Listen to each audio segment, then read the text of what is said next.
उर्स के मौके पर प्रधानमंत्री नरेंद्र मोदी ने अजमेर शरीफ दरगाह के लिए एक चादर भेजी। इसे लेकर शनिवार को केंद्रीय मंत्री किरेन रिजिजू दरगाह पहुंचे। इसी बीच मामले पर राजनीति भी होने लगी है।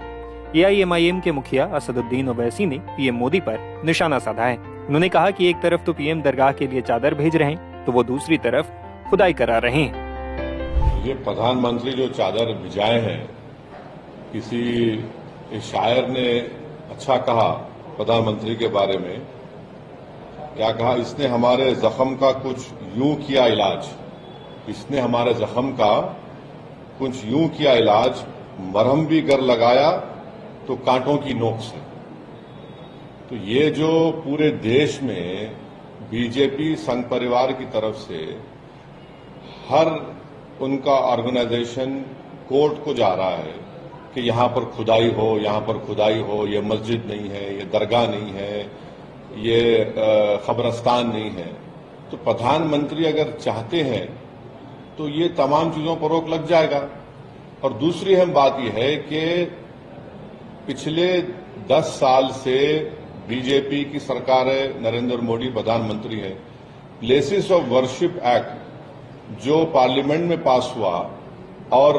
राम मंदिर के जजमेंट में उसको नॉन रिट्रोग्रेशन की बात सुप्रीम कोर्ट ने कही दी, उसके बावजूद ये सरकार का कोई स्टैंड ही नहीं है उसके ऊपर। इसीलिए आज आप देख रहे हैं कि 7 से ज्यादा मस्जिद और दरगाह के मसले सिर्फ उत्तर प्रदेश से हैं, जहां पर बीजेपी की सरकार है और जहां से प्रधानमंत्री अपना MP का चुनाव जीत कर आते हैं। तो ये सिर्फ चादर भिजाने से कुछ फायदा नहीं होगा। चादर तो हर कोई भिजाता रहेगा, मगर उस चादर को भिजाने के पीछे जो पैगाम एक सरकार देती है वो ये देती है कि हम सिर्फ चादर नहीं भिजा रहे हैं,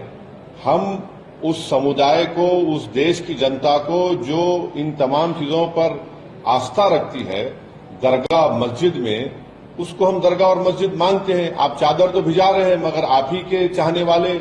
कोर्ट को जा रहे हैं कि ख्वाजा अजमेरी की दरगाह दरगाह नहीं है, मसाजिद मसाजिद नहीं है। तो ये इस चीज को ये रोकने की जरूरत है और असली काम जो सरकार को करना है वो रोके, इन तमाम चीजों को रोक लगाए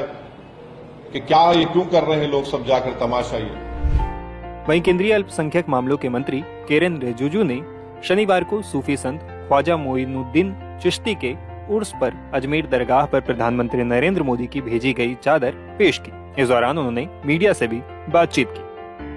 देखिए, हम सब बहुत खुशकिस्मत है, आज अजमेर दरगाह में आए हैं और हमारा देश का प्रधानमंत्री नरेंद्र मोदी जी का चादर को लेकर के हम आज यहाँ ख्वाजा मोइनुद्दीन चिश्ती अजमेर दरगाह में आने का सौभाग्य प्राप्त हुआ है। हमने दुआ मांगा है अमन चैन के लिए, और अजमेर दरगाह से जो संदेश है ये पूरा दुनिया में जाता है। आदरणीय प्रधानमंत्री जी का चादर के साथ साथ मोदी जी का जो संदेश पत्र को हमने पढ़ा है, और प्रधानमंत्री जी ने संदेश में हमारे जो इस दरगाह से जो संदेश दुनिया में जाता है उसको कायम रखने के लिए एकजुट होकर के पूरा हमारा हिंदुस्तान देश भाईचारा के साथ हर एक पंथ, हर एक धर्म एक साथ देश के लिए, समाज के लिए, विश्व शांति के लिए काम करेंगे। ये दुआ हमने मांगा है और यही संदेश आदरणीय प्रधानमंत्री जी ने भी दिया है। मैं पूरे इस दरगाह में जितने भी लोग जुड़े हुए हैं, हमारे यहाँ जो चिश्ती से जुड़े हुए, जो परंपरा से जितने भी जुड़े हुए यहाँ लोग हैं, और दीवान खादिम और दरगाह कमेटी के जितने भी लोग हैं, और सैयद नसीरुद्दीन जी और जितने भी हमारे यहाँ बुजुर्ग आज हम सबसे मिले हैं, मैं अपने आप को बहुत ही किस्मत वाला मानता हूँ कि प्रधानमंत्री जी के चादर के साथ साथ मुझे दरगाह में दुआ मांगने का मौका मिला है। और ये अजमेर दरगाह का संदेश लेकर के हम और जगह भी जाएंगे, और यहाँ कुछ व्यवस्था और भी अच्छा होना चाहिए। हमारा अल्पसंख्यक मंत्रालय से हमने ऐप भी लॉन्च किया है, और दरगाह और अच्छा से काम करें लाखों लोग यहाँ आते हैं उनका सुविधा के लिए, विशेष करके जो वृद्ध लोग हैं, जो उम्र वाले हैं, बच्चे हैं, महिलाएं हैं, उनका सुविधा के लिए यहाँ अच्छा से दर्शन करके दरगाह में दुआ मांगने के लिए आते हैं, तो उसको शांति से अच्छी तरह से आने का मौका मिलना चाहिए, उसका व्यवस्था ठीक हो। उसके लिए एक मैनुअल किताब हमने लॉन्च किया है और मैं कोशिश करूंगा मेरा मंत्रालय से जो भी संभव मदद व्यवस्था को ठीक करने के लिए जो होगा हम करेंगे। मैं आगे जा करके अजमेर दरगाह के बारे में सब जानता है कि गरीब नवाज का इस बहुत ही विश्व चर्चित दरगाह में सब लोग एक बार आए, हम ये चाहते हैं, और यहाँ आकर के महसूस करें कि दरगाह का कितना प्रभाव हमारे जीवन में पड़ता है। आदाब, सलाम और बहुत बहुत दुआओं के साथ हाजी सैयद सलमान चिश्ती गद्दी नशीन दरगाह अजमेर शरीफ, चेयरमैन चिश्ती फाउंडेशन। 800वें 13 सालाना उर्स के ऊपर हर साल की तरह आज 11 बजे के करीब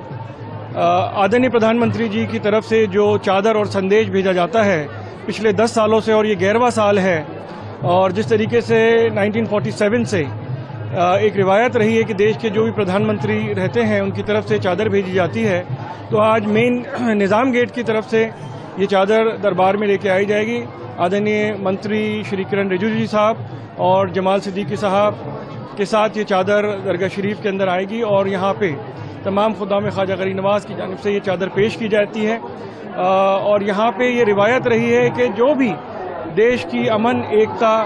और मोहब्बत का पैगाम सदियों से बारगाह गरीब नवाज से जाता है, और यही संदेश जो यहाँ पे पढ़ के सुनाया जाता है आदरणीय प्रधानमंत्री जी की तरफ से,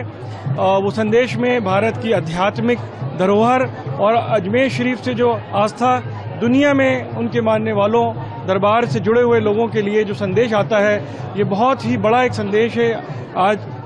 बारगाह गरीब नवाज में। और हम दुआ करते हैं कि तमाम जो लाखों ज़ायरीन यहाँ पे मौजूद हैं उन सब के सामने जब ये संदेश पढ़ा जाए तो 140 करोड़ देशवासियों की तरफ से प्रधानमंत्री जी की तरफ का जो पैगाम जो आया है, इसको हम वेलकम करते हैं, स्वागत करते हैं, और बड़े ही धूमधाम से गरीब नवाज के उर्स मनाए जा रहे हैं। और उन्हीं तकरीबात के अंदर आज ये चादर पेश की जाएगी दरगाह अजमेर शरीफ में। पुलिस व्यवस्था भी काफी माकूल है, काफी पुलिस रास्ता लगाया गया है चादर को देखते हुए। और कहाँ से अंदर प्रवेश करेंगे और कौन से दरवाजे से अंदर जाएंगे, और महफिल खाने में भी शायद संदेश पढ़ा जाएगा, किस तरह का रहेगा? जी, ये निज़ाम गेट से दरबार में आएंगे, और जिस तरीके से लाखों ज़ायरीन की यहाँ पे आमद होती है, इस वजह से पुलिस प्रशासन की तरफ से, अजमेर डिस्ट्रिक्ट प्रशासन की तरफ से भी यहाँ पे तमाम इंतजाम किए जाते हैं। और निज़ाम गेट से होते हुए पाइती की तरफ से दरबार में हाजिरी देते हुए चादर पेश की जाएगी। उसके बाद महफिल खाने में भी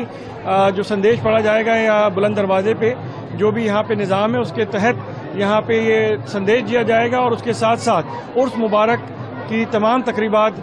बड़े ही शान और शौकत के साथ अजमेर शरीफ में मनाई जा रही हैं।